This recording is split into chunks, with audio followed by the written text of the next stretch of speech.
Ketika seorang seniman ini berkarya, ternyata kalau seniman yang jujur itu dia bakal ngomongnya, gue nyurinya gitu, gue mencurinya gitu.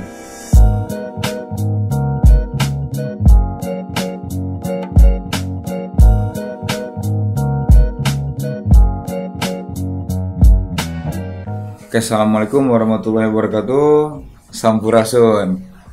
Kita jumpa lagi di Jejak Si Koran episode berikutnya.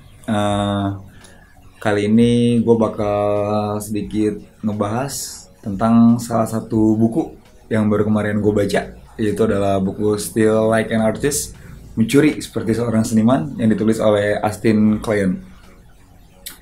Nah, jadi buku tersebut benar-benar ngajarin kita supaya gimana caranya supaya kita bisa berpikir kreatif dan supaya kita bisa mengerti nih pola pikir dan jalan hidup seorang seniman, cara dia ngedapetin karya gimana sih, dan cara dia untuk menghasilkan suatu karya, bahkan sampai proses kreativitasnya asalnya dari mana. Oke, yang pertama ini bakal ngebahas tentang mencuri seperti seorang seniman. Menarik ya? Mencuri seperti seorang seniman. Udah kayak maling dong. Maling-maling bambu.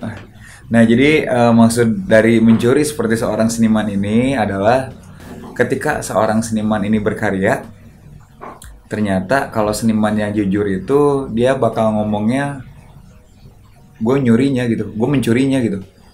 Lu kok bisa bikin karya kayak gini sih? Dapat ide dari mana gitu? Kalau orang seniman yang jujur tuh dia pasti bilang, gue mencurinya gitu. Cuman kalau seniman yang gak jujur kan, enggak, gue dapet ide sendiri tiba-tiba bla bla bla bla bla. Bingung ya? Oke. Jadi gini, maksud dari kata mencuri di sini adalah ketika kita lahir ke dunia atau ketika Allah menciptakan alam semesta dan seisinya, semuanya udah ada gitu. Semuanya sudah diciptain di alam semesta ini, seisi dunianya semuanya udah ada, apa yang kita butuhkan. Cuman bagaimana cara kita mencari atau menggali lebih dalam gitu, nyari lebih tahu, dan cara mengolahnya gimana. Semuanya udah ada dan sudah tersedia. Jadi nggak ada sesuatu yang baru setelah sinar matahari. Nggak ada lagi hal yang baru di bawah sinar matahari. Nah, sempat ada kalimat seperti itu ya. Jadi intinya semua ini udah ada, diciptain gitu sama Allah atau sama Tuhan. Cuman gimana cara kita untuk mengolahnya hingga menjadi sesuatu yang baru gitu. Yang tadinya A tambah B tambah C tambah D hingga menghasilkan, wah ini apa nih, barang baru nih, tadi awalnya nggak ada, seperti itu. Nah, maksud dari maling di sini adalah ketika lu ingin membuat sebuah karya, kan otomatis lu tuh bakal terinspirasi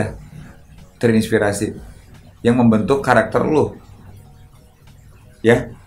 Kan cara kita menemukan karakter kita kayak gimana, yang menentukan karakter kita ini nantinya bakal jadi apa, seperti apa, itu kan bisa didapat dari pengalaman hidup kita, dari apa yang kita makan, dari apa yang kita baca, dari apa yang kita dengar, dan dari apa yang kita tonton. Itu adalah salah satu hal yang nantinya bakal ngebentuk karakter kita. Misalkan nih, kenapa gue sekarang senang main musik rock and roll? Karena emang dari kecil gue dijejelinnya ya musik-musik rock and roll, film-film rock and roll, gaya hidupnya. Gue baca-baca tentang filosofinya, budayanya, sejarahnya rock and roll tuh kayak gimana, film-filmnya dan lain-lain gitu. Kultur-kulturnya gue pelajari. Dan itu jadi kegiatan gue sehari-hari gitu, seaktivitas. Bahkan lingkungan gue, teman-teman gue saat itu pun emang main musiknya ya gaya hidupnya rock and roll seperti itu. Hingga akhirnya secara nggak sadar dan secara nggak langsung si rock and roll ini ngebentuk jiwa dan karakter gue hingga menjadi seperti sekarang. Entah itu dari cara berpikirnya, cara berjalannya, cara berbicaranya, dan semuanya gitu, hingga bisa membentuk karakter koran yang sekarang nih, si korannya sekarang. Nah, ini tuh adalah hasil dari apa yang gue konsumsi di masa lalu. Nah, balik lagi ke yang tadi. Jadi maksudnya dari maling ini adalah kita nggak benar-benar murni mendapatkan inspirasi itu benar-benar murni dari kita gitu. Kan kita ngelihat film kayak tadi ya, kita ngelihat film karya orang lain, garapan orang lain, kita ngelihat fashion orang lain, gaya berpakaian orang lain, tasnya, bajunya, sepatunya, dan lain-lain. Terus kita juga mengkonsumsi musik orang lain, kita dengerin. Nah, dari semuanya itu kita saring nih. Kita saring, kita ambil hingga membentuk karakter dan jati diri kita. Nah, hingga nantinya akhirnya bakal menjadi suatu karya yang kita ciptakan atau kita hasilkan gitu. Jadi karya yang kita hasilkan dan kita ciptakan itu, entah itu di musik, teater, rupa, sastra, dan lain-lain, itu adalah campuran dari yang tadi. Dari yang apa kita sukai, dari yang apa kita lihat, kita tonton, kita baca, dan lain-lain, hingga membentuk karya kita yang seperti itu loh. Jadi intinya nggak ada yang bener-bener murni gitu. Sebenarnya kita juga maling. Cuman bedanya kalau seniman ini bukan maling berdasi. Tapi korupsi juga seni ya? Seni nggak sih? Enggak lah ya. Itu hal negatif ya. Jangan sampai kalian harus bisa memilah lah mana yang positif dan mana yang negatif. Ketika negatif dan merugikan banyak orang gitu ya, ya kenapa harus dilakuin? Ketika ada pilihan baik, kenapa harus ngambil pilihan yang buruk gitu? Karena kita manusia ya, kita dikasih akal gitu, bisa milih baik atau buruk. Nah, oke, kita balik lagi yang tadi. Nah, terus untuk dalam proses pengambilan inspirasi, ide atau karya atau maling tadi, pada saat kita melihat suasana sekitar, lingkungan, dan lain-lain, kita juga tetap harus bisa menyaring. Jadi jangan semuanya diambil. Pernah dengar istilah ini nggak? Masuk sampah, keluar sampah. Ya, karena itu yang bakal terjadi. Jadi ketika kalian nanti inputnya negatif, hasil yang keluarnya pun hasilnya pasti bakal negatif. Input positif, hasilnya positif. Kecuali ada human error atau error system. Nah, jadi ketika kalian mendapatkan input dari luar, kalian mempelajari sesuatu A, B, C, D, mencari inspirasi, mencari ide, kalian serap semuanya boleh. Tapi tetap ketika setelah diserap, kalian langsung harus bisa mengolah dengan akal pikiran kalian. Sama jangan lupa rasain juga pakai feel atau pakai nurani kalian lah ya, pakai hati. Sekiranya emang kayaknya ini nggak baik deh, kayaknya ini dampaknya bakal buruk, kayaknya nanti bakal jadi contoh yang buruk untuk generasi bawah, atau bahkan mungkin bisa jadi sesuatu hal yang nantinya bakal turun temurun gitu, jadi budaya baru dan hasilnya negatif. Coba dipikirin lagi gitu, niatnya diurungin lagi. Ketika kalian membuat suatu karya itu kan nanti bakal ada pertanggungjawabannya. Ketika kalian bikin sesuatu gitu, mungkin kalian nggak ngerasain dampaknya gitu. Ketika kalian bikin hal-hal yang negatif, kalian biasa aja gitu. Cuma nanti generasi bawah yang bakal ngerasainnya. Jangan sampai kalian menjadi salah satu, gue pengen pakai narkoba biar kayak si A, gue pengen free sex, pergaulan bebas biar kayak si B. Nah, jangan sampai kalian punya sosok karakter yang seperti itu.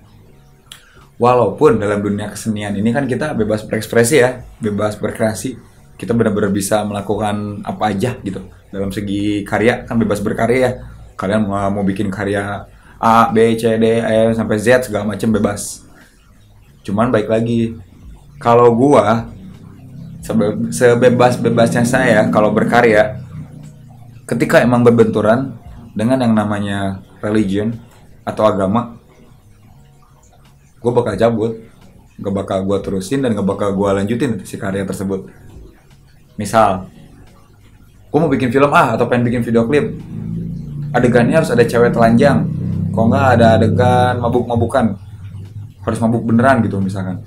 Nah, sedangkan itu kan bertentangan dengan agama gue ya. Nggak tahu kalau yang lain mah gue nggak peduli.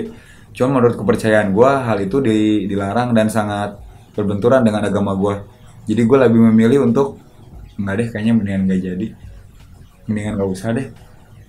Karena kan nanti bakal ada pertanggungjawabannya, turun temurunnya terus, dan ya selalu siap aja sih pertanggungjawabannya nanti di akhirat.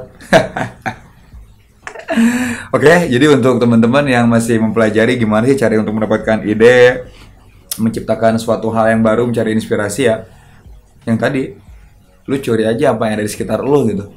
Nggak usah ribet-ribet gimana ini harus gimana. Lu amati keadaan sekitar, kira-kira, terus lu curi dan lu ambil kira-kira mana yang bisa jadi karya nih, dan mana hal yang positif, mana hal yang negatif dari lingkungan sekitar lu. Atau misalkan dari kamar ini, kira-kira bisa jadi karya apa. Entah itu lu bisa bikin suatu lagu baru, musik baru, atau bisa bikin suatu cerita teater, naskah, gambar atau apapun itu, tinggal bagaimana cara kita mengolahnya. Jadi intinya nggak ada sesuatu yang benar-benar murni lu sendiri yang bikin segala macamnya, semuanya udah ada gitu. Oke.